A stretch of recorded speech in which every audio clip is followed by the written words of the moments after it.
Hey, everybody. Last Thursday, back on April 8th, I interviewed Dapper Labs CEO and founder Roham, Gharegozlou, and he is a really brilliant guy who did CryptoKitties. He is part of this NFT boom, the non-fungible token boom. And so when I don't understand something, I just put out the bat signal. I find the people who are doing the most important work and I interview them. And then I record it and then I share it with you so we can all get smarter. It works brilliantly. If you don't know, NBA Top Shot is powered by Roham's company, Dapper, and it has generated hundreds of millions of dollars in transactions already. It's pretty bonkers. So this is a great interview. You're going to really enjoy it. And NFTs, I think, you've probably heard me be critical of crypto many times.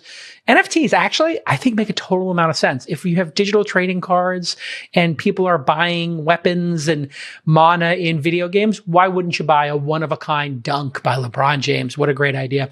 By the way, we're having another event, and like all the events we do, free for founders. The name of the event is Meet Our Fund. It's going to be on June 8th and 9th. It's going to be on Zoom. Maybe we'll use one of the other event platforms. You can go to meetourfund.com. And I decided to flip the script. I realized, you go to a demo day and all the founders are pitching the venture firms, but the founders don't know much about the venture firms. So what if we flipped the script and we gave each of the venture firms 20 minutes to present and 10 minutes to answer questions, and we had 50 of them show up. Well, today we announced the first four speakers, and we're going to fill in over the next couple of weeks the rest of the 50 speakers, and you as a founder can go there and look at the menu of all the different firms, and maybe you have a co-founder. You can pick which ones you want to go to and get really educated as to what that firm can do for you and your startup, as opposed to what you can do for that firm, which is get them a great return. You want to hear what the value add is for these firms, and we're going to do that for the first time at Meet Our Fund. Go ahead and sign up, meetourfund.com. We're going to have 10,000 people there online. Who knows? Maybe in the future we'll do it in person.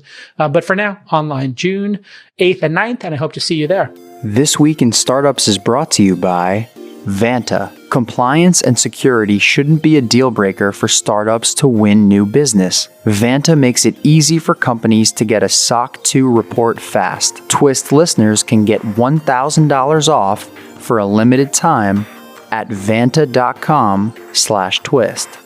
UserTesting. Real-time video feedback, real fast, from wherever you work. UserTesting. Real human insights. Try UserTesting free today at usertesting.com/twist. And OurCrowd. OurCrowd helps you invest early in pre-IPO companies alongside professional VCs. If you're interested in investing, you can join OurCrowd for free at OurCrowd.com/twist.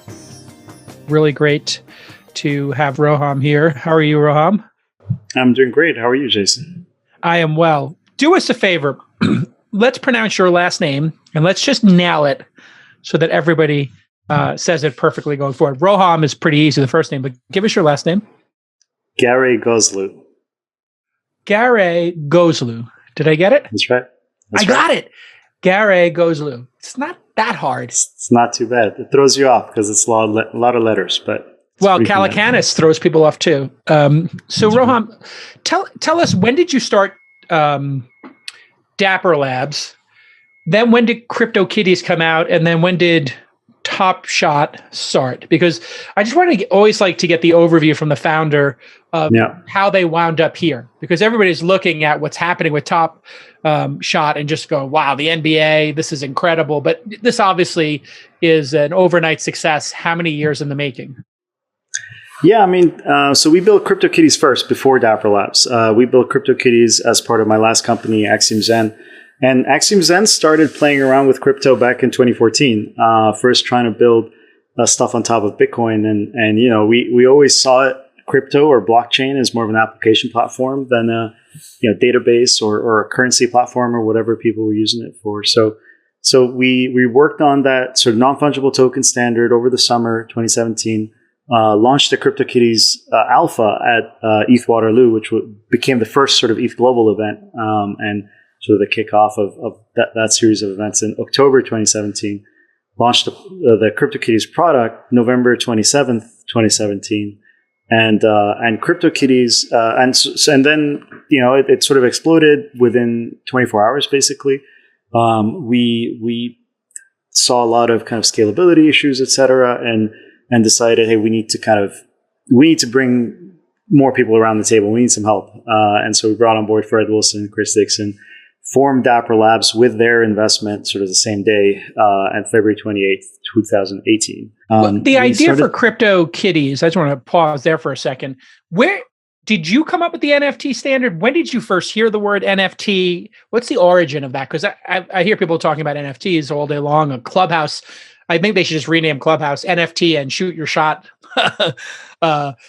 Social network for those two types of rooms, because it's filled up everything. But what's the origin of the term NFT? When did you first hear it, or did you come up with it? I think my CTO came up with it, we were just trying to figure out a standard to represent unique assets rather than fungible assets. So there was already ERC20 at that time. That was sort of the standard that all the ICOs were based on, a common way that exchanges and wallets and stuff could see this token is the same as this other token, part of the same category, right? Like these are all Brave tokens or whatever it was. So we wanted that same thing where there could be a category where you could have a marketplace that says these CryptoKitties are all individually unique. This is number one, this is number two, but they're all part of one type. And that's essentially what the NFT standard is. It's a way to represent assets of particular categories that are individually unique. And why the CryptoKitties? Where did that concept come from? Why not baseball cards to start or some other IP? Was there some story behind that? And then what was the actual footprint like in terms of the number of people who participated in that first year of CryptoKitties, the amount of commerce that occurred? Yeah, so obviously, 4 years ago, going to a licensor and talking to them about blockchain and NFTs, it was never going to work. It was that was sort of the peak ICO mania, and that's how people saw what blockchain was. And so we wanted to create our own IP. We played around with some different ideas, but you've bbeen around long enough to know the first cool things that happened on the internet happened with cats. And so that's always. And I hate cats. They're the worst. I'm a dog person. I can't take cats. I'm a dog person too. So conniving, so insincere. Cats are just the worst. Well, that's come at me in the chat room, people. Digital cats are loyal to you forever. So are they loyal? That's a differentiator. So how many of these? It was kind of interesting too. You were trying to sort of show off this, really amazing concept, and at the time, ICOs were the big craze. They were largely a giant scam. Tons of grifters, tons of lawsuits now, and legal action post. Yeah, but during that time, people were making fun of you and investing in the ICOs, and it turned out that you were legit and they were a scam. Well, I want to say that, there's hardly anything about venture capital that's perfect. And so any experimentation and alternative funding methods, and then sort of reducing barriers for both entrepreneurs to get access to capital, as well as for investors of different kinds to get into new kinds of deals that they believe in. I support that. And of course, there's speculative mania that comes along with it. But I think that some good things came out of ICOs, and that funding model of crowdfunding, et cetera, is now more and more and more part of the popular culture. And so I think we took the good parts, and obviously we have to put some protections around it. But in terms of our position and sort of, so about 100,000 people total have interacted with CryptoKitties. We've crossed. I think we're almost at 1 million registrations on NBA Top Shot, and a little over 400,000 owners. And so, the scale, even in beta, we're only 6 months in, has really been taken to the next level. But it's just barely scratching the surface of.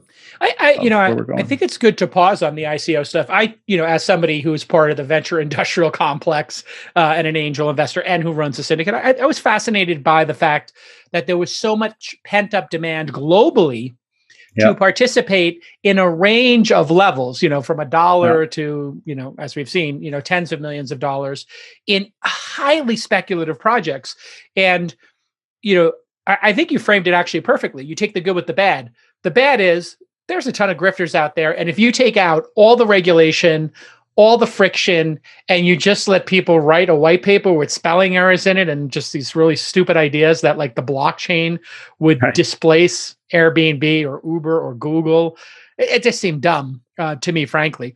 And the people were just completely not impressive. But what was super impressive to me was when 100,000 people or 1 million people read the paper and were like, you know what, I'll take a flyer. And all of a sudden there's $100 million in Bitcoin in somebody's account and nobody knows who sent it. This actually is how I think it would be amazing if this is how angel investing worked. Imagine when you did Doppler, you raised from Fred and Chris, amazing, right? Union Square Ventures. But imagine if you could have just said, hey, I have this idea, and you got, I don't know, 100,000 people to put in $30 each on average, $100 each on average. You could have raised a monster. But of course, our regulations don't work that way because we want to protect people. And in the ICO craze, we actually did need to protect people. Hey, everybody. I thought I would have Christina Cacioppo on This Week in Startups to tell you about Vanta. Vanta, of course, has been sponsoring the pod and had a great reaction.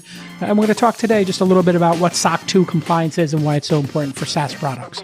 Welcome to the pod, Christina. Thank you so much for having me. When's the right timing for a startup, let's say a SaaS startup that's providing software, and they've got 10 customers, and now they're doing their SOC 2? Did they do it too late, too early, just on time? When do you want to incur this expense? Both in terms of cost and time.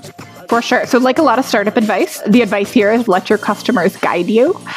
So specifically, right, if you're selling and you're finding that SOC 2 and security review and questionnaires come up in your sales process, great time to engage and kind of get the SOC 2 report and make those objections disappear. If this isn't something you're hearing from customers, you probably are hearing other valuable things that you should prioritize first. Got it. So when your customers demand it, that's a good time to do it. Great time. All right. Thanks again, Christina, for explaining to us why this is so important for SaaS companies, especially when you start getting into that sales process.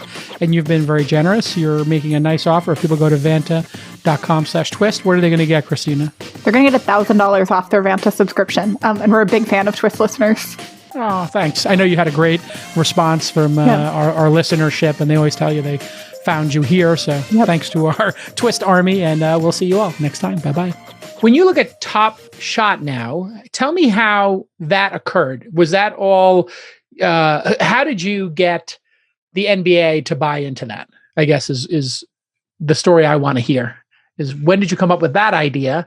And did you say, look, we're selling these CryptoKitties and it's working. And if there's 100,000 people who are passionate about virtual kittens, just think about how many people who collect baseball cards who would love to own a dunk, right?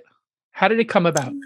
Yeah, that's right. But it's also beyond just obviously trading cards have been sort of on the upswing for several years. But it's also gaming. Every modern game is essentially a collector loop, and it's kind of you get items, you open packs, you get things inside those packs that give your character new powers, or you level up your players or whatever it is. But you don't actually own any of those items, and so a lot of the conversation is sort of we're kind of doing a hybrid of three things, right? We're taking the power of highlights, social media. That's kind of all the younger fans, especially, interact with. We're taking pack opening. We're taking the sort of the gameplay experience, and the mobile game for Top Shot is coming out later this year. And then we're also taking sort of the tangible feeling of owning a piece of history, and it's just. It just happens to be that these are digital things rather than physical things, which for entire generations of people at this point feels even more natural than having piles of these things. You can't even see them lying around. He held up a baseball card in laminate, I think. Basketball, yeah, it's a Panini card, yeah. But yeah, so it was about bringing those things together. We started talking to them very early, and the NBA is very well known for being very forward-thinking, very tech-savvy, and they. But it still took over a year to kind of go through all of the dynamics. Share data around CryptoKitties, share the retention rates. It's not just. And if you remember, there was a speculative mania around CryptoKitties too. But there were. We showed them a year of data basically after that speculative mania, and showed how high the retention is when people feel real ownership over their assets. How the mindset is different when people feel like stakeholders rather than just customers, right? It's a community, not just customer base. And then it's also the technology where we had to figure out in that 1 year, what's our answer going to be for scalability? Because if Ethereum couldn't handle CryptoKitties and a few thousand concurrent users, how could it handle the NBA? And by that time, we had finalized the flow architecture. We had brought on board folks like Dan Bonet from Stanford as our advisors. We had gone really deep with the Andreessen Crypto team, and they basically locked in and said, "Hey, the future of the company is we're going to be our own we're going to build our own platform, and we're going to launch the NBA on top of it." And so the NBA what is the revenue breakdown of how the NFTs work on Top Shot? Because there's players, there's the teams, there's the league, and there's you. How did you navigate that? Because that seems to me to be one of the hardest things to do. Because we had this concept, when you do CryptoKitties, you own the IP. And if you were to go to Disney and do something around Star Wars, and Marvel, which I'm sure will be the next, I think that's probably, you getting a Disney relationship has to be the number one goal of the company, correct? At this point? Well, no comment on that specifically, but actually U.S. leagues, American leagues are pretty, they're very organized on this stuff. And, player rights are managed by the Players Association. Team rights are all managed by the league. The league is essentially a sort of a group of owners, right? And all 30 owners sort of have the kind of vote on the league's decisions. And so all we had to do is go to the league and Players Association. At this point, we've built fantastic relationships with many of the owners, and many of them are on our cap table directly as well. Oh, really? So, like, Mark Cuban is an investor in the company itself? Mark Cuban is not a direct investor, but he's the biggest NFT guy. We collaborate a lot. He let's just say checks. He has a big check size, and we've had very competitive rounds. And so we've co-invested in a whole bunch of companies building on flow, which I appreciate even more. But yeah, we've obviously we're very friendly with them, and the relationship with the NBA is this is not just a licensing thing where we just send them checks. They pick every single video. We have teams of people on their side that work full time on selecting the videos, being kind of the editors of sort of the canon of NBA Top Shot. And I think that's the relationship we also want with other sports leagues. You sold 500 million in NFTs for the NBA to date. Is that correct? No, we've sold about 40 million in packs. And then there's been about 500 million in secondary marketplace trading of the items within those packs. So the 40 million in packs, that goes to the NBA. You get some cut of that. Is that public knowledge what the cut is? Is it like 30%, like an app store or something? No, so that comes to Dapper Labs, and then we share it with the NBA and the Players Association. Those cuts are not public. Oh, those are not public. But okay, so they each get a portion of that, the Players Association and the NBA separately. Then how did the NBA players participate in this? Because that's where I'm sort of wondering if I'm some rookie. I'm Zion, I guess, is the canonical example today. Does Zion get that money directly, or it goes to the Players Association? They split it evenly, or do the stars get the higher prices? How does all that work? No, all current players work through the union. So all current players get a share through the Players Association. Some former players manage their own rights. And so we have to do one-on-one deals with them. So if you want Kevin Garnett or Michael Jordan, they're going to have to come. So if you were to get Michael Jordan's, and you don't have Michael Jordan on the platform today, correct? Well, the only thing we've announced so far is that he's one of our investors in our. Okay, so he's going to be on the platform soon. There's going to be some big Michael Jordan drop, obviously. No comment. Well, when that happens, obviously he wouldn't be an investor if he wasn't. But let's assume he does. Then he just gets all of that. And does the NBA own him dunking? So when he does some incredible dunk and there's a video of it, does the NBA own that, or does Jordan own that, or do you have to get both of them to agree? Has to be both. And remember, there are also other players. So we also need all the other players as well as the player associations because most retired players are actually part of a common agreement. And so but a lot of the stars, we have to go one-on-one. And, it just... So are you saying the other players in the scene? So if Jordan was dunking on Hakeem Olajuwon, you got to get Hakeem Olajuwon for being posterized by Jordan to agree as well. Absolutely. But why would anybody agree to being posterized? So do you have to then negotiate? We'll get one Hakeem dunking on this person if Jordan agrees that he can dunk on him. I mean, this seems incredibly complex. No, I mean, look, the rights management is one sort of work stream, and then the editorial and the economy design and all that stuff is another work stream. So approvals need to happen. But look, this is part of basketball, right? Like you sort of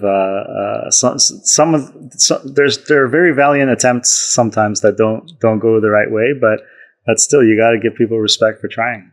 Yeah, Michael Jordan will never approve John Starks dunking on him as an NFT. I can tell you that right now. You're going to have to pixelate everybody in the background and just have it be just John Starks dunking on nobody. So of that 500 million in resale, this is where I think NFTs are the most fascinating thing to me.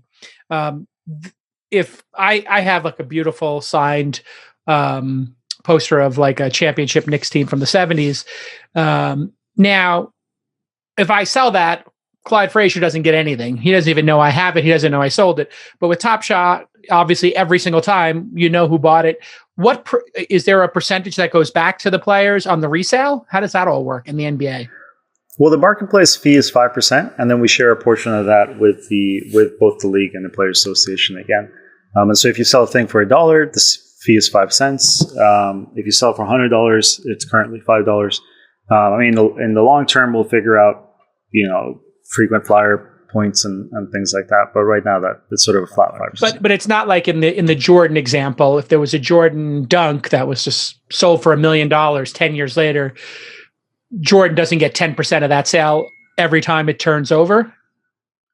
Well, the deals with the retired players are one-on-one, and so I won't comment on sort of individual terms and things like that, but I can say, the idea of this like perpetual royalty in a sense is I think very important and a unique thing of NFTs, right? And at the end of the day, blockchain, you don't even have to audit it. It's sort of out there. Anyone can take a look at it, and it reduces all of the operational complexity. Normally, you can't promise these things to people because then what are you going to do? Let them audit your entire book? And it just doesn't work. But here it's very easy. So it's personally important to us that players get a fair share of all of this. So that's sort of the ethos with which we're approaching the conversation.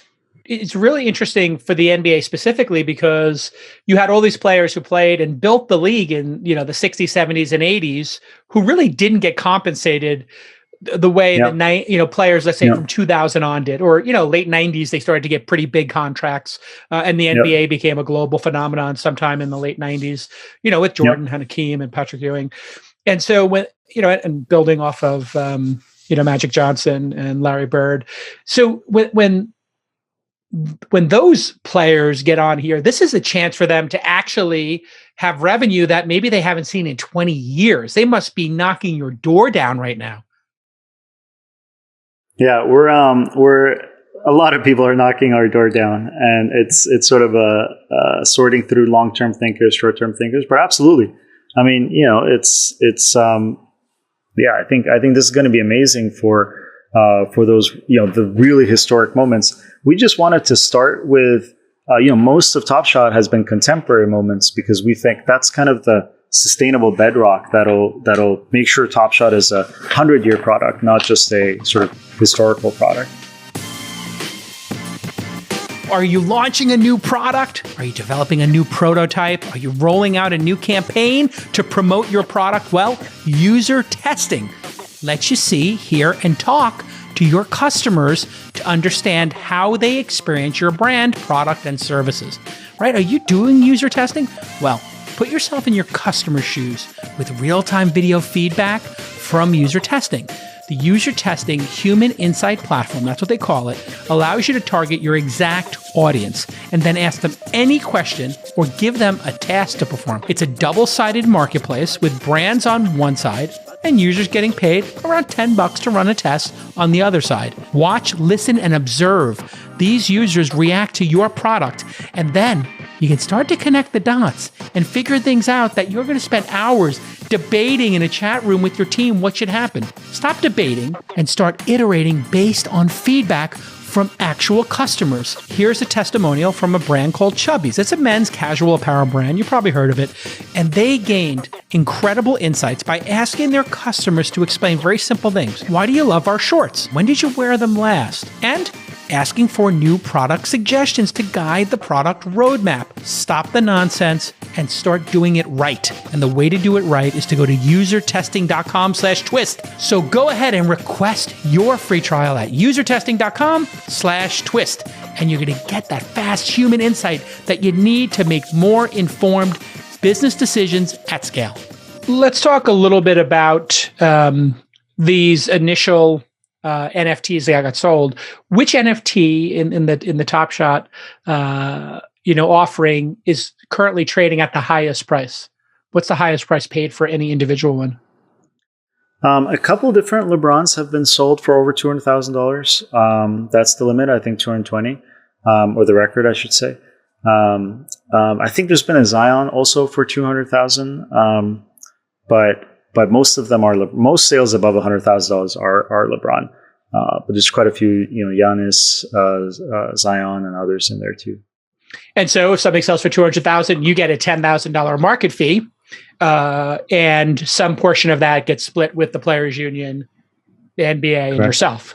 So this could wind up being, what this reminds me of, Roham, is you remember when the music industry was trying to stop Napster?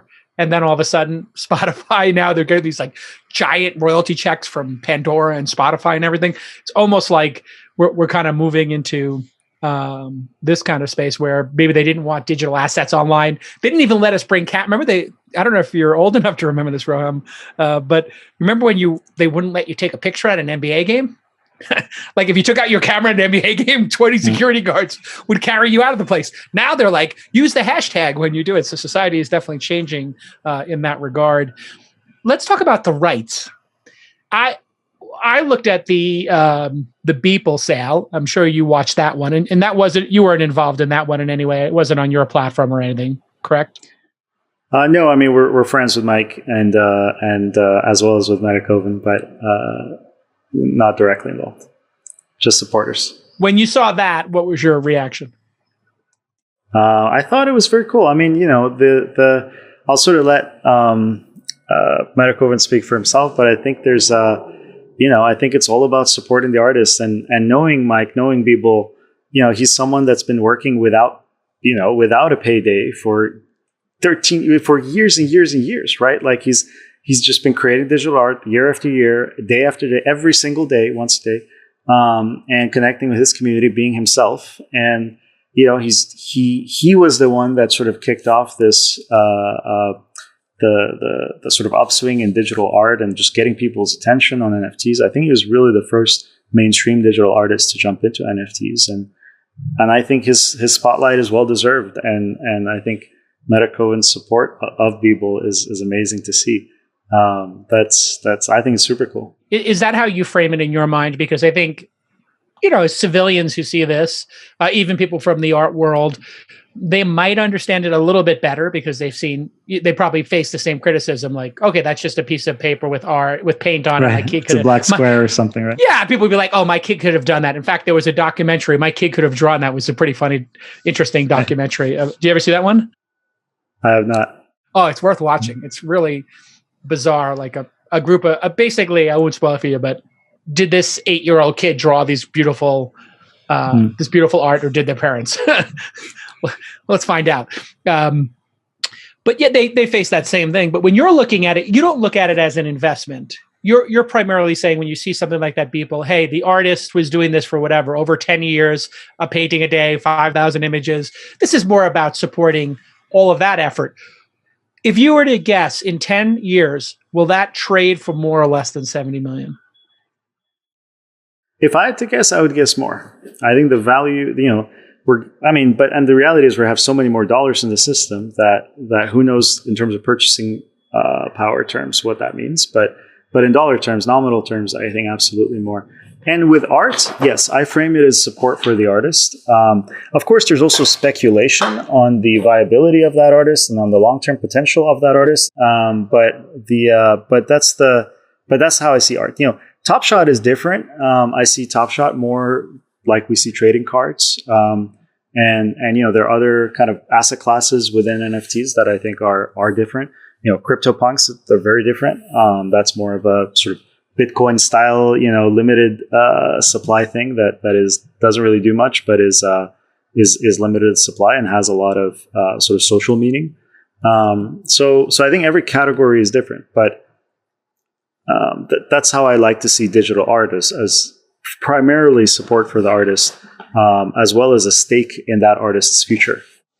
What about the rights to the object you're buying? So in the case of a Top Shot, I own this dunk.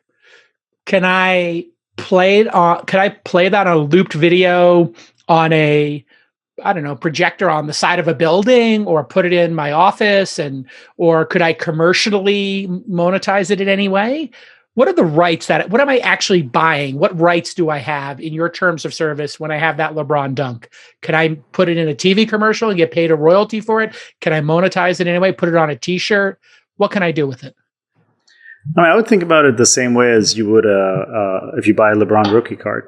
You have the right to sell that LeBron rookie card anywhere. You have the right to, you can put it on eBay. You can do whatever you want with it.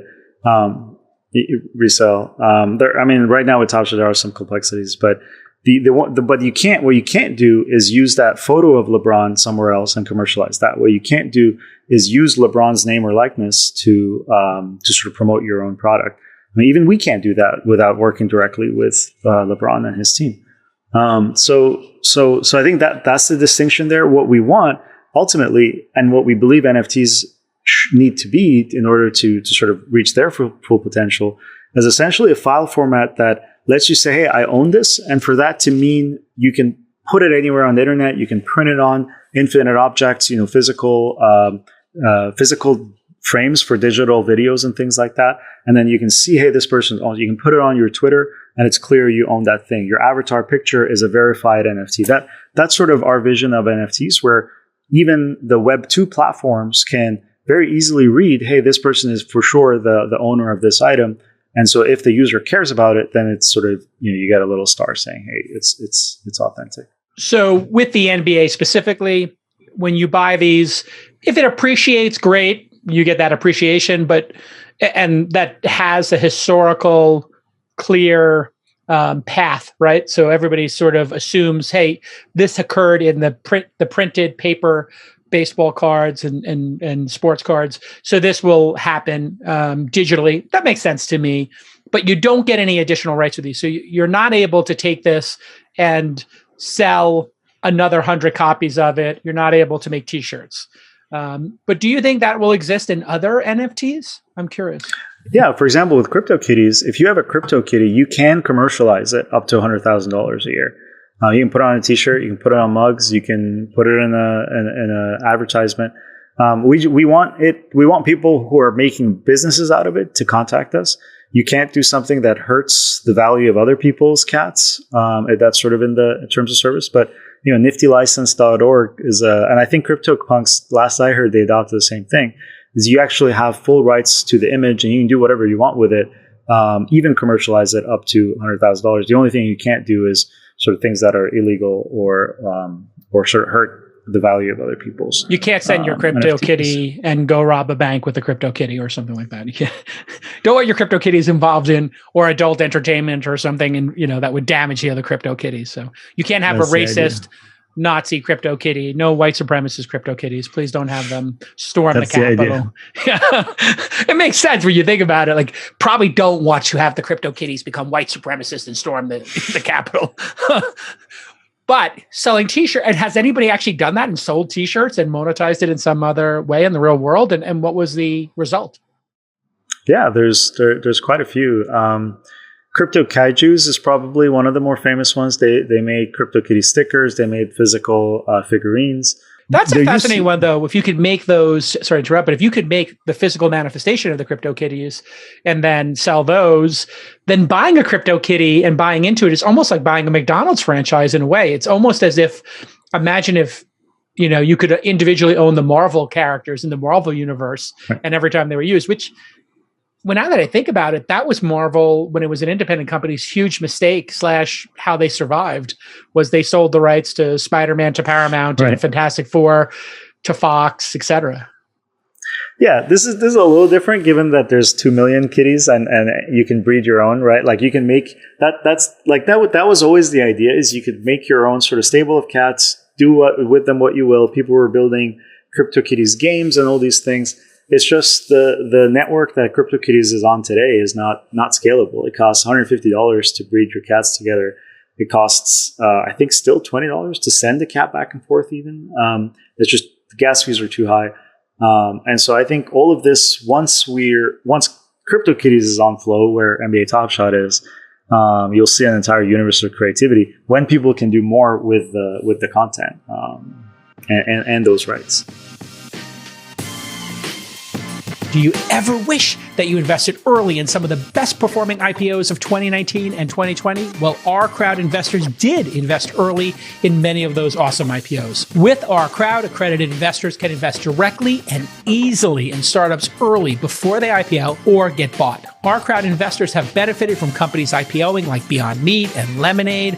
Both have seen big returns since going public, and some of the companies have been acquired by buyers like Intel, Nike, Microsoft, Oracle, and Uber. Their professional VC research team identifies promising companies and funds across a range of sectors, stages, and global locations. The investment professionals at OurCrowd have already invested hundreds of millions of dollars in over 200 companies with dozens of exits. OurCrowd is investing in medical technology, breakthroughs in ag tech, food production, solutions in the multi-billion-dollar robotic industry, something I really care about, and so much more. I recently wet my beak and placed a small bet on Cyabra. That's a company that uses AI to uncover disinformation and expose fake news on social media. If you don't have the stomach for early stage deals, which I understand, OurCrowd is offering later stage deals as well. For one example, our sales guy, Matt, invested in Plenty. Plenty is an indoor vertical farming startup, and he was able to invest alongside Jeff Bezos and SoftBank's Vision Fund. How often do you get a chance to invest alongside top-tier firms like that? Not too often. The OurCrowd account is free. Just go to OurCrowd.com/twist, OurCrowd.com/twist. Okay, let's get back to this amazing episode. So back in 2019, you raised, I think, 15 million for the company, correct? Yeah, so 2018, we raised 2 rounds. First round was about 12, second round was 15. 2019, we raised another 12 million. And in 2020, we raised another 13 million to start the year. And then most recently, we announced our sort of $305 million real growth round. So we basically raised 4 small rounds of financing to kind of keep the company moving super fast. And those were led by our insiders. So, Andreessen, Union Square, et cetera. More based on technical milestones, right? We knew this was a 3-year build and there was a lot to do. And so we were kind of chipping away at it. But, obviously now with Top Shop, we have a degree of product market fit that kind of gives us the confidence to keep scaling. Yeah, $300 million at a $2.4 billion valuation is pretty big step up from the last couple of years.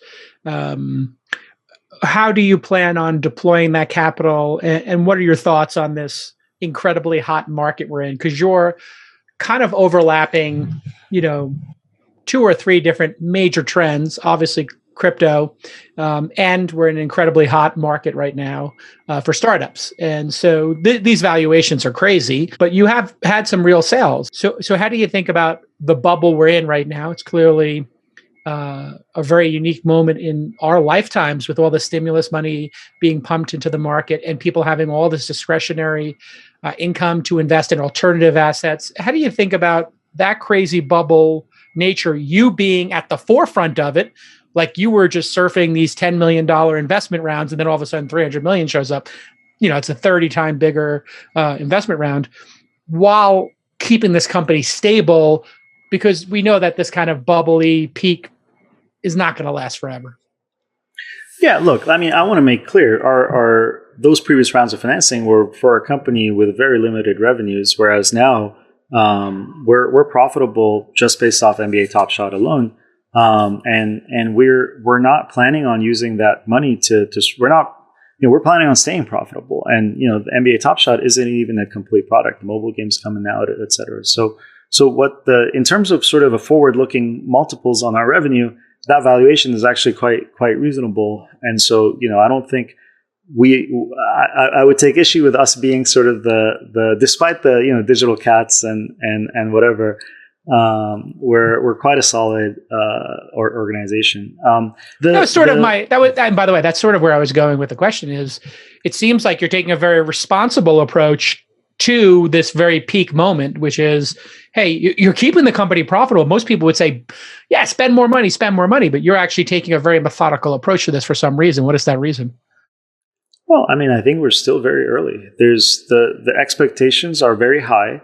And we believe deeply in the long term of the technology, but there's still a lot of infrastructure that needs to be built. There's most people think that, the economy design is very easy because everything people put up right now is selling out. And so it's a question of, well, why didn't we find NFTs any earlier? But people don't realize that, there's sort of dynamics to these open economies. And I think that, just digital pictures that can be traded on marketplaces is really scratching the surface, right? That's sort of what websites were to the internet. What we're focused on is what kinds of applications can you wrap around these token economies? What can you do with sort of smart contracts as your sort of sources of truth rather than software programs that run on closed databases? And what does that do to open source software and the kind of compounding that happens? So when you have a multi-decade mindset, you want to sort of take it very methodically, because what we won't gain is by overinflating people's expectations. What we got to do is deliver, and people's expectations will get ahead of reality, but we'll kind of catch up to it and fill in the blanks. And in the meantime, we'll sort of focus on our community, on NBA Top Shot. We'll keep people happy and just build an awesome product people want to use. And most of the money that we raised is going to go towards. Most of it is going to stay in the bank account, but a lot of it is also going to go towards supporting developers that are not us, that are building on top of Flow and other open source platforms to sort of show people you don't actually need an MBA license to be successful on this new technology. So is your business going to be these partnerships, or is there a broader platform business here that you're considering? No, we're already a platform business. Flow as a sort of part of Dapper Labs' enterprise value is, we hold more Flow tokens than we have dollars. Let's put it that way. The majority of our team are infrastructure engineers or folks that are building either the open source piping or the payments and compliance and marketplace tooling on top of it. That every single partner we have, whether it's some of those media companies you mentioned or sports leagues, they're going to want to use. And so that's kind of where we see our long-term is being a platform partner for all of these content partners to be able to reach their communities in a way that's right for their communities, right? Rather than us trying to say, hey, this is the master eBay or whatever, and you have to plug into it the way we say you have to plug into it.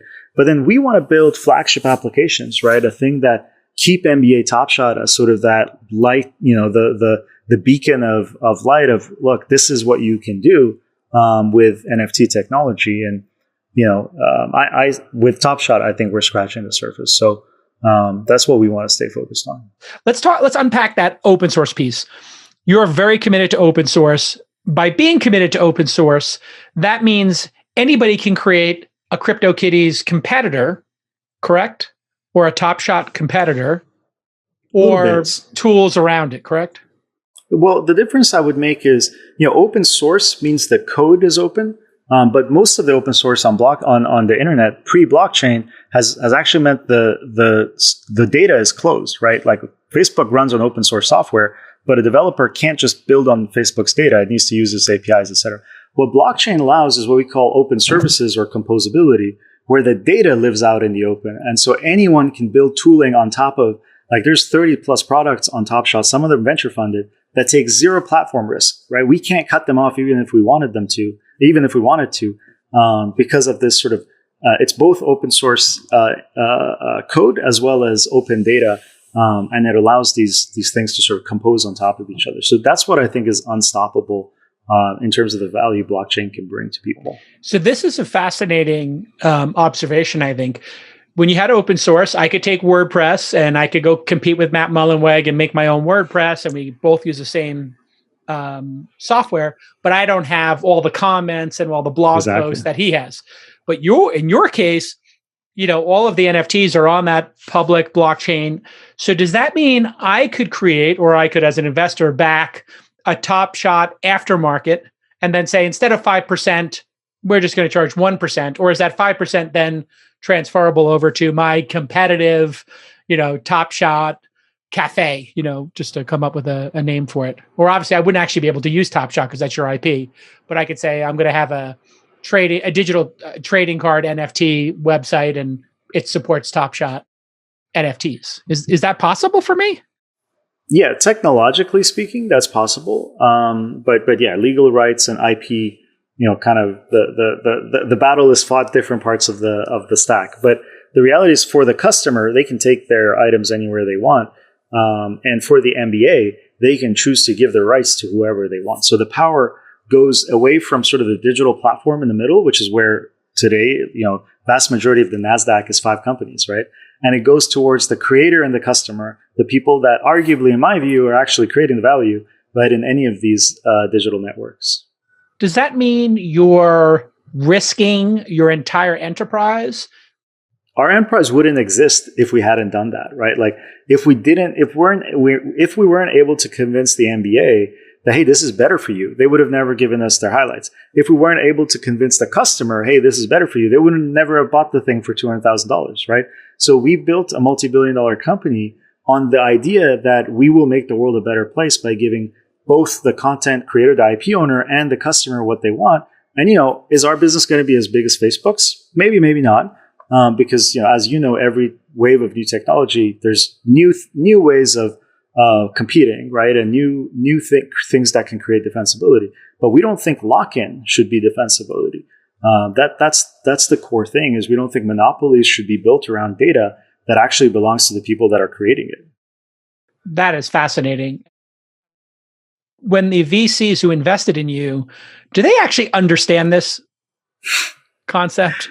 That there's absolutely no lock-in. Yeah, they do. They do, and they're cool with that. They buy into this new world where you don't have the control over the system. The NBA at some point could say to you, I'm not sure how long your contract is, but theoretically they could say, well, we're just going to build our own infrastructure to service it, so we're bringing it in-house.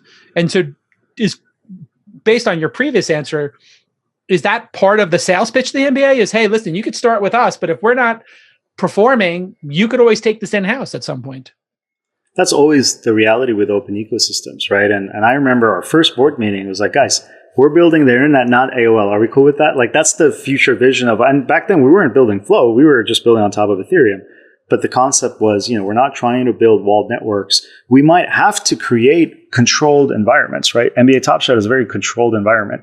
We keep your money safe. We keep your assets safe. We do identity verification. We do anti-money laundering checks.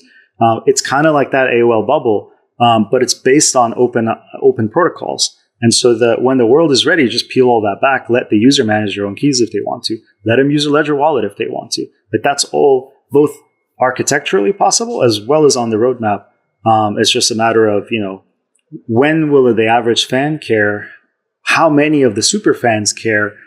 And then sort of how do we prioritize it between sort of accessibility and kind of serving power users? So that's the balance that. I think it's a great answer, and it's even. I think this is a very challenging moment for everybody who was and you were part of the internet revolution early on. We all had this aspiration that open standards would win the day, and that this would be great for humanity. And we saw it with RSS, OPML, HTTP, FTP, yep. Pick the open protocol, the email protocol, SMTP, all of this stuff. If you just look at those, podcasting, blogging, yep. Email, and every email client that came after it, the open web, all of this was just so rich. And then Zuckerberg just slowly tried to close it off. And, really the worst human being, and I'm joking, he's not the worst human being, but he's the worst, I think, entrepreneur in our space in terms of how he treats customers and his philosophy. You're the anti, I think, Zuckerberg to this. So I'm curious, knowing what you know, is Facebook and the social networks going to experience what's happened, to trading cards, let's say?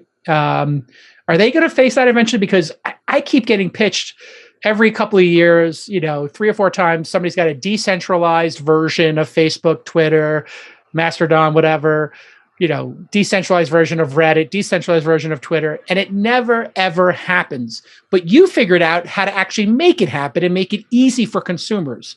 So why isn't there a Roham doing what you did for trading cards, making it easy for social networks in your mind? Well, there are so many smart founders. But look, none have scaled, is my point. But nobody on this call is using a social network.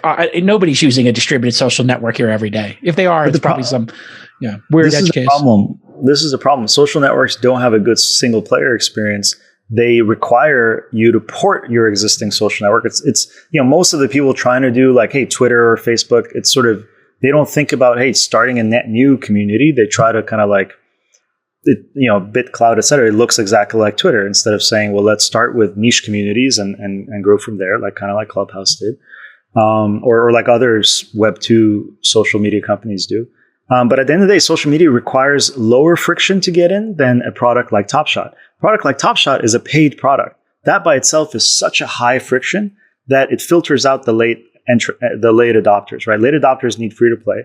Late adopters need mobile. TopShot is paid and web only. Social networks can't put up, unless again they're like niche community first, like Clubhouse, and is only invite only. And most people in crypto, that's kind of antithetical to the open nature. So that's the conflict, I think. And I think it's going to be very soon, where now we have 1.5 million Flow wallets now, and the most are consumers, not bots and traders, right? And so now a social network might actually make sense.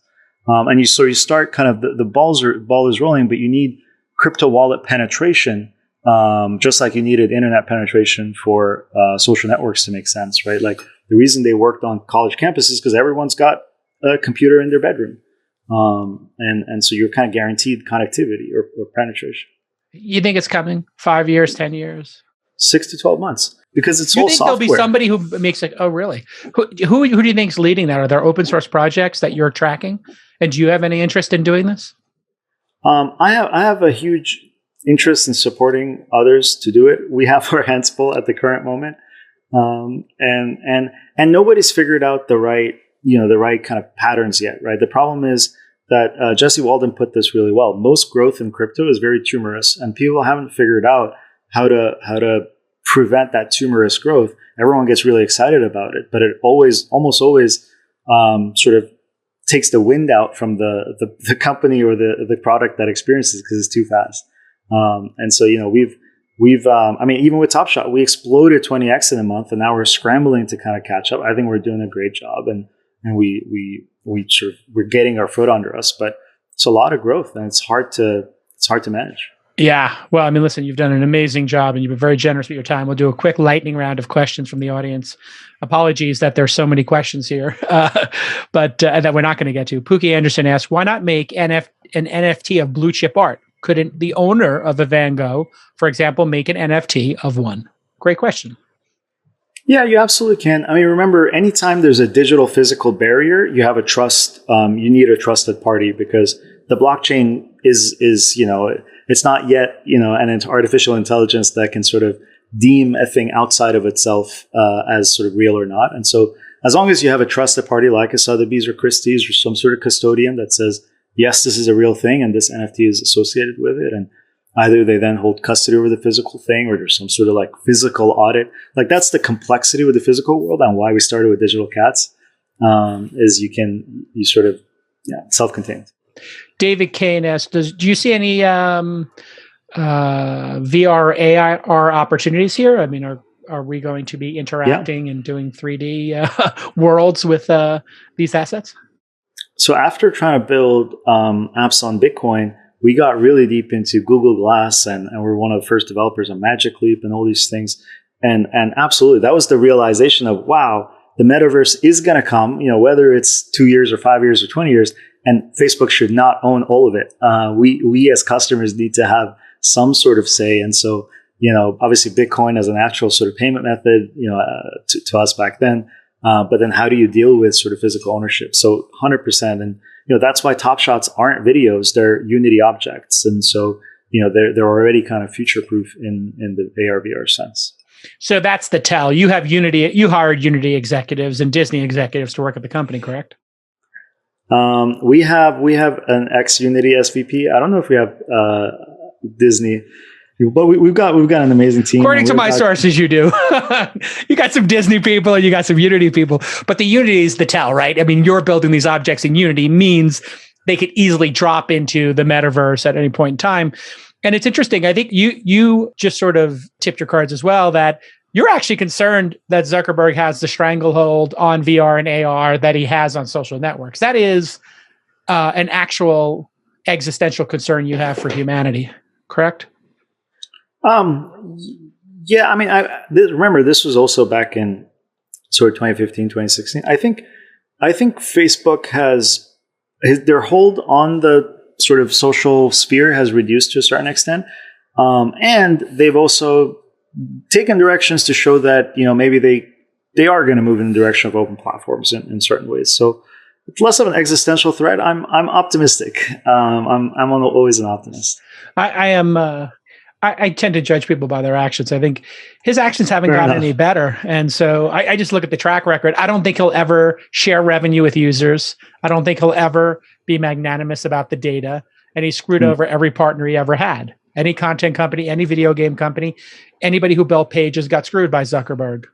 And so it's really, you're like the opposite. You're just incredibly generous in sharing the opportunity with everybody. People are building utilities on top of Top Shot, and you get $0 from it. And you design the system so you can't stop them. So the way that Zuckerberg pulled the API out from under everybody once they started investing in it, or pulled out pages and said, oh, you have to pay now in order to reach the audience that you paid to grow on Facebook. You built the system to actually prevent yourself from doing that. Am I correct? Yeah. And those are the number one examples as well. That, I mean, Mark Pincus is one of our early investors in sort of the Facebook Zynga.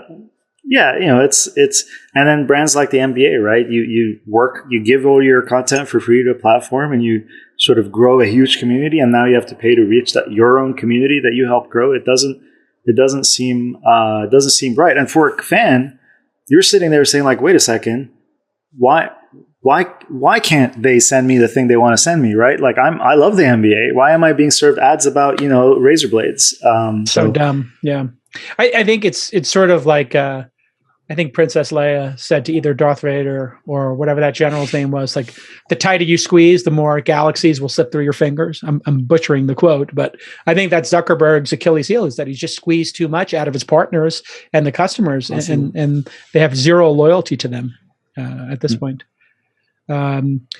So there's another question. This one, we'll end on this one for Max. How has the NBA Top Shot engineering roadmap changed in the last 45 days? Very specific question. And what are the most important objectives for the teams before the NBA playoffs? Is there some sort of big NBA playoff rush going on here for the playoffs and the return to stadiums? I know I had Mark Cuban on my podcast 2 weeks ago, and he talked about selling tickets and every ticket being an NFT. So the idea is you can have that forever and maybe even resell it.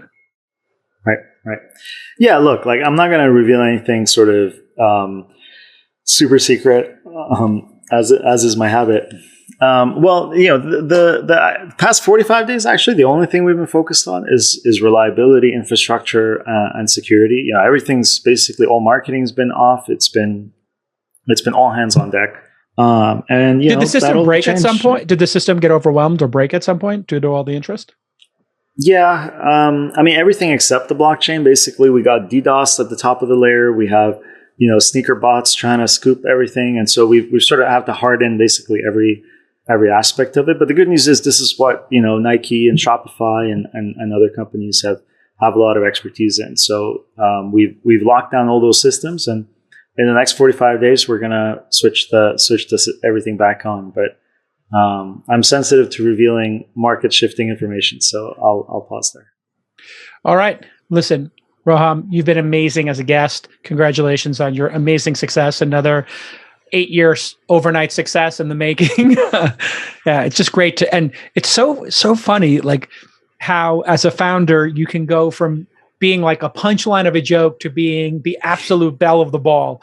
And I'm so proud of myself that I saw it, but I feel so dumb that I didn't invest. And so many of my friends invested in your company. And I was like, God, this crypto stuff is like, it's so interesting technically. And there's so many scams going on. But I actually think that one that everybody's making fun of, the CryptoKitties, that's the one that makes the most sense to me. Collectibles, authenticity, proof of who owned it. And man, the smart contracts where the original artist can get a portion of future sales, that could change art and commerce forever. The smart contracts piece to me, my God. And you haven't even really scratched the surface of it, have you? It's all getting started. That's the coolest part. Man, is there something in those smart contracts that, I'm not thinking of? All I think about is just like, hey, the royalty. But is there something in smart contracts I am not thinking about that? Yeah, I mean, the biggest thing in smart contracts generally that no one's thinking about is their modularity and their composability. And it took a decade of open source software on the internet before GitHub, and it took a decade of GitHub before like anyone really took it seriously. I think the same thing's going to happen with smart contracts and composability in Overdrive. Most people still think of smart contracts as legal contracts, but you can't change them. They don't realize that these are software programs that can do anything, and you can just build them on top of each other like Lego blocks. And frankly, I don't think we even at Dapper Labs know the full potential anywhere close. I'm super fascinated by what these smart contracts could do. I mean, if there was a revenue stream that emerged in the future, or, if you wanted permission for a new revenue, this is the one I thought of. If the owner of the NFT could request with the original artist a new deal. So let's say this, CryptoKitty, or let's just make it even simpler. Somebody sells a a digital painting, essentially like an object, and they never conceive that the person down the road would want to put this into the metaverse, or maybe charge people to see it, or charge people to make 1,000 special prints of it with something. They could actually send a request to the original artist or their estate and let them approve the new use case, right? Like that doesn't exist, right? Future use cases, that hasn't been addressed yet. That has not been addressed yet. Was that a good idea? Did I just give you like $1 billion idea? Not sure it's quite that much, but we'll work it out. You're like, it's the most obvious idea ever, Jake L. All right, listen, great job, brother. Continued success. Thanks for coming on. Thank you, sir.